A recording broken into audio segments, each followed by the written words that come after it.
Hi, and thank you for your great question. So this is example 7.7 in chapter 7 of the textbook, and they give you this equation. We have sodium carbonate in its aqueous form, so completely dissolved in a solute, with copper 2 chloride also completely dissolved in a solute. So they're both aqueous.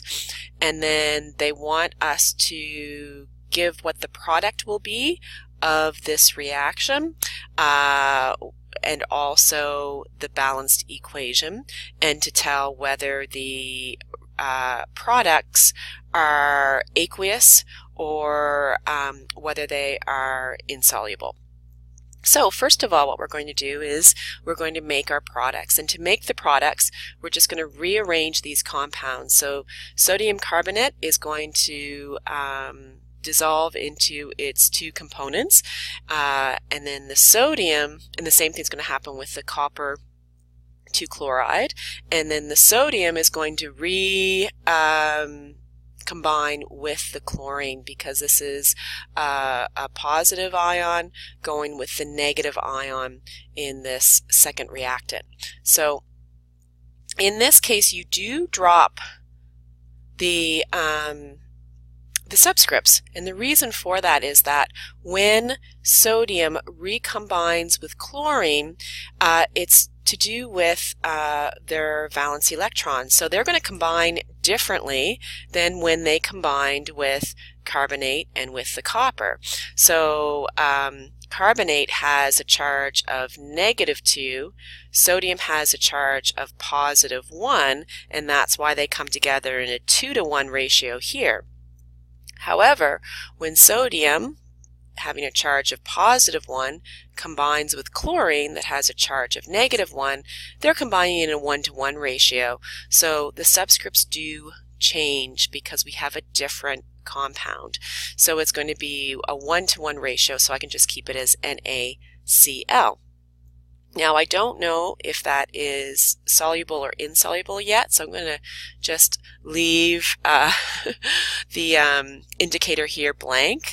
Either it's going to be aqueous or it's going to be solid.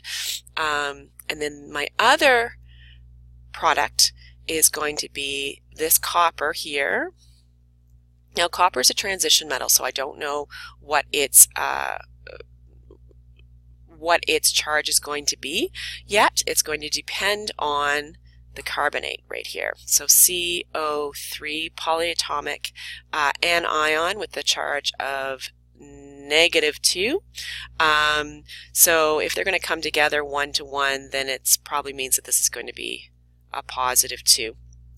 And therefore, they're also going to come together at a 1-to-1 ratio, so that I can leave just like that as well.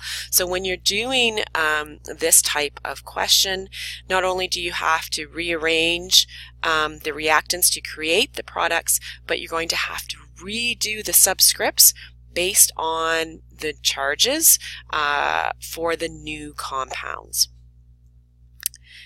Next, once you've got your charges and you know your subscripts, so both of these are coming together 1-to-1, the next thing is to figure out if these new products, these new compounds, are soluble or insoluble. So what I'm going to do first is take this NaCl, and I can see that I have Cl here.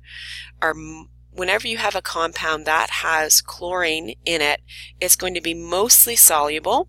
So it's looking like it's soluble. It's going to be aqueous, but I got to move over here and see if there's any exceptions to that rule. And the only exceptions is when chlorine combines with silver, whatever Hg is, I always forget that one, mercury, there we go, or lead. So sodium does not seem to be an exception to this rule, so it's going to remain soluble, which means we're going to give it the designation of aqueous. Now copper carbonate, I can see that I have carbonate here, CO3. It's saying that compounds that contain carbonate are mostly insoluble. Again, I have to look over here and see if copper is an exception to this, and it is not. So this is going to be insoluble, which means that it's going to end up being the precipitate. It's going to be in the solid form. So copper carbonate is going to be the precipitate and turn into a solid in the product form. So that was step 2, figuring out if you have if the compound is soluble or insoluble, and copper 2 cobalt is insoluble. Precipitate. Okay, the last step in this is to balance the equation, and we can only balance equations by putting a coefficient, which is a number, in front of the compounds. We never mess with the subscripts once we have them. So I'm going to just list my elements on this side. I'm going to keep my polyatomic ions together because that makes it easier to balance in the long run. So I have sodium, I have carbonate, I have copper, and I have chlorine on one side, and I'm going to have the same thing on the other side. And again, the reason why I keep the carbonate together is because it stays together on both sides. If it didn't stay together on both sides, and over on this side it were to come apart, then I wouldn't count it all together. So on my reactant side, I have 2 sodiums, I have 1 carbonate, I have 1 copper, and I have 2 chlorines. And then on my product side, I have 1 sodium, 1 carbonate, 1 copper, and 1 chlorine. So it looks like it's my sodium chloride that I have to change the coefficient to.